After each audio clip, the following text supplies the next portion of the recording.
Hello guys, welcome to new video. আজকে আমি তোমাদের নবদ্বীপের এমন একটি মন্দিরে নিয়ে যেতে চলেছি যেখানে গেলে তোমাদের অবশ্যই ভালো লাগবে। কারণ এই মন্দিরে ভগবানের পাশাপাশি রয়েছে হরিণ, রাজহাঁস, খরগোশ, এছাড়া অনেক পশু পাখি যা তোমার মনকে আরও শান্ত করে তুলবে। তোমরা যদি কখনো নবদ্বীপ ঘুরতে আসো তো অবশ্যই এই মন্দিরে একবার ভিজিট করো। আশা করি তোমাদের সবার ভালো লাগবে। তো মন্দিরটির নাম কি বা মন্দিরটি কোথায় অবস্থিত এবং নবদ্বীপে এলে তোমরা কীভাবে এই মন্দিরটিতে আসবে, এই সমস্ত কিছু তুলে ধরবো আজকের ভিডিওতে। তো ভিডিওটি শেষ পর্যন্ত দেখতে থাকো, আশা করি তোমাদের ভালো লাগবে। ভিডিওটি যদি ভালো লাগে তবে একটা লাইক করবে এবং চ্যানেলটিকে সাবস্ক্রাইব করে দেবে। তো বন্ধুরা, দেখতেই পাচ্ছ বিকেলবেলা আমরা বেরিয়ে পড়েছি মন্দিরের উদ্দেশ্যে। বিকেলবেলা বেশ বৃষ্টি হচ্ছিল, এই অবস্থায় আমরা বেরিয়ে পড়েছি মন্দিরের উদ্দেশ্যে। মন্দিরটি নবদ্বীপ ধাম রেলওয়ে স্টেশন থেকে 10 থেকে 15 মিনিটের পায়ে হাঁটা পথ। এছাড়া তোমরা যে কোনো টোটোওয়ালাকে যদি বলো পোলের ডাঙ্গা জলের মন্দির যাব, তো টোটোওয়ালা তোমাকে পুরো একদম মন্দিরের সামনে নামিয়ে দেবে। এই মন্দিরটি গৌরাঙ্গ সেতুর ঠিক পাশে অবস্থিত। বন্ধুরা, এখন আমরা পৌঁছে গেছি জলের মন্দিরের কাছে। এবার আমরা ভেতরে ঢুকবো এবং দেখাবো ভেতরে কী কী রয়েছে। তো তোমরা ভিডিওটি দেখতে থাকো। ফাইনালি বন্ধুরা, আমরা মন্দিরের কাছে চলে এসেছি। দেখো বাইরেটা কি সুন্দর দেখতে লাগছে। এবার আমরা মন্দিরের গেটে করে চলে এসেছি। আমরা এবার মন্দিরের ভেতর ঢুকবো এবং মন্দিরের ভেতরে কী কী আছে সমস্ত কিছুই তুলে ধরবো। মন্দিরের ভেতর ঢুকতেই সবার প্রথম বাঁদিকে দেখলাম জলের মধ্যে বেশ অনেকগুলো মাছ খেলা করছে।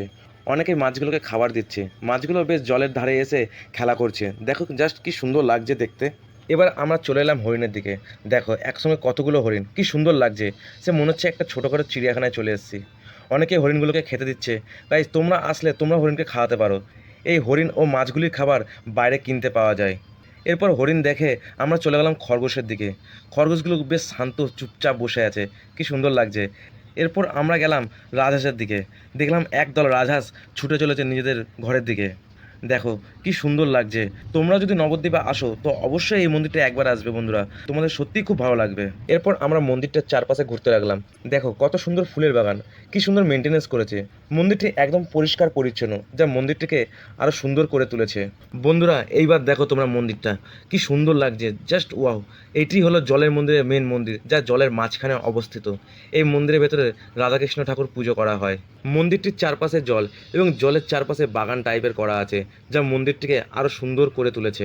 এরপর চলে এলাম মন্দিরটির ঠিক পাশে অবস্থিত একটি শিব মন্দির। সেখানে গেলাম এবং একটু ভোলে বাবার দর্শন করে নিলাম।